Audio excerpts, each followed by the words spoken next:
السلام علیکم ورحمۃ اللہ وبرکاتہ۔ بسم اللہ الرحمن الرحیم۔ الحمد للہ والصلاة علی اہلہا واللعنۃ علی مستحقہا۔ ناظرین، ہمارے پروگرام کا یہ آج دوسرا درس ہے جس کا عنوان ہے احکام پروردگار میں ہمارا کیا عقیدہ ہے۔ جیسا کہ آپ کے علم میں ہے، دنیا میں بہت سارے مذاہب پائے جاتے ہیں، ہر مذہب میں ان کے احکام ہیں۔ کچھ احکام ایسے ہیں کہ جو روز بجا لائے جاتے ہیں، کچھ ایسے ہیں کہ جو سال میں ایک مرتبہ، کچھ ایسے ہیں کہ جو زندگی میں ایک مرتبہ انجام دیے جاتے ہیں۔ اسی طرح دین اسلام میں بھی کچھ احکام ہیں، کچھ روز بجا لائے جاتے ہیں، کچھ زندگی میں ایک بار اور کچھ سال میں ایک بار انجام دیے جاتے ہیں۔ لیکن ہمارا کیا عقیدہ ہے ان احکام کے سلسلے میں، وہ ہم اس ویڈیو میں ڈسکس کریں گے۔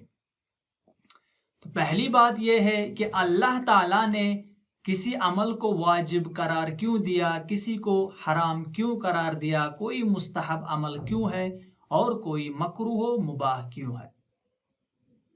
تو اس کا آسان سا جواب یہ ہے کہ اللہ تعالیٰ نے کسی عمل کو واجب قرار کیوں دیا، تو اسی لیے واجب قرار دیا کہ اس عمل میں بہت زیادہ فائدہ تھا تو اس کو واجب قرار دیا، جیسے نماز ہے، روزہ ہے۔ اسی طرح کسی عمل کو حرام قرار کیوں دیا، تو اس عمل میں بہت زیادہ نقصان تھا لوگوں کے لیے، تو اللہ تعالیٰ نے اس کو حرام قرار دیا، جیسے شراب ہے۔ اسی طرح مکروہ عمل کیوں ہوتا ہے، اس میں اتنا زیادہ فساد نہیں پایا جاتا، اس میں اتنا زیادہ نقصان نہیں ہوتا جتنا حرام میں ہے، اس لیے وہ عمل مکروہ ہو جاتا ہے۔ مستحب کیوں ہوتا ہے، اس میں زیادہ فائدہ نہیں ہوتا کہ جو واجب کی حد تک پہنچ جائے، اسی لیے وہ مستحب ہوتا ہے۔ اور مباح ایسا عمل ہے جس میں نہ زیادہ نقصان ہے نہ زیادہ فائدہ ہے، تو دونوں جب برابر ہو جائیں گے تو مباح ہو جائیں گے، چاہے آپ اس کو انجام دے یا اس کو ترک کرے۔ یعنی احکامات اسی لیے اللہ نے ہم پر واجب قرار دیے ہیں کہ ان میں ہمارے لیے فائدہ تھا، حرام اسی لیے قرار دیے ہیں کہ ان میں ہمارے لیے نقصان تھا۔ لیکن کچھ مسلمانوں کا عقیدہ یہ ہے کہ خود اعمال میں کوئی نہ مفسدہ پایا جاتا ہے، نہ کوئی نقصان پایا جاتا ہے، نہ کوئی فائدہ ہے، بلکہ اگر اللہ نے اس عمل کا حکم دیا ہے تو وہ اچھا ہو جاتا ہے، اللہ نے کسی عمل سے روکا ہے تو وہ برا ہو جاتا ہے۔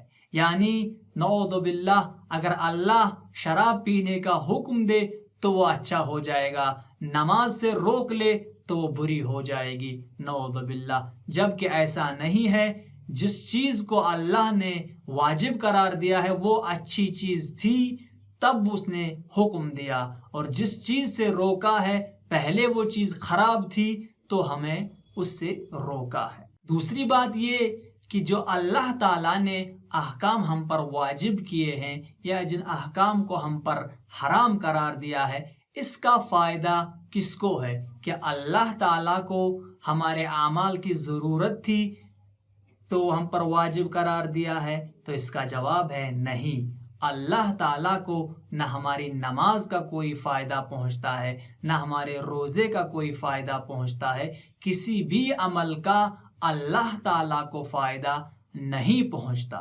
بلکہ الٹا ہم کو فائدہ پہنچتا ہے۔ اگر ہم نماز پڑھتے ہیں تو ہمیں فائدہ ہوگا، اگر ہم روزہ رکھتے ہیں تو ہمیں فائدہ ہوگا، یا ہم نیک اعمال انجام دے تو ان تمام اعمالوں کا جو فائدہ ہے ہم کو ہوگا۔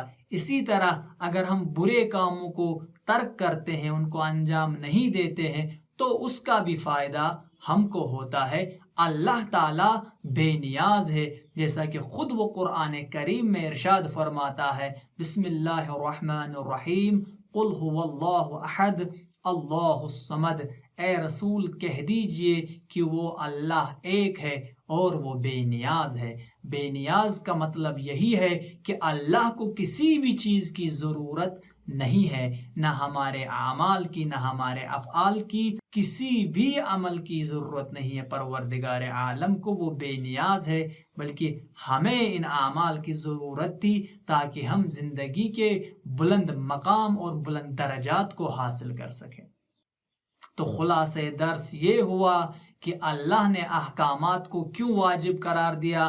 احکام کو اسی لیے واجب قرار دیا ہے کیونکہ ان میں ہمارے لیے بہت سارا فائدہ تھا۔ حرام اسی لیے قرار دیا ہے، ان میں ہمارے لیے بہت نقصان تھا، اور ان اعمال کا نقصان اور فائدہ بھی اللہ کو نہیں ہے بلکہ ہم لوگوں کے ہے۔ والسلام علیکم ورحمۃ اللہ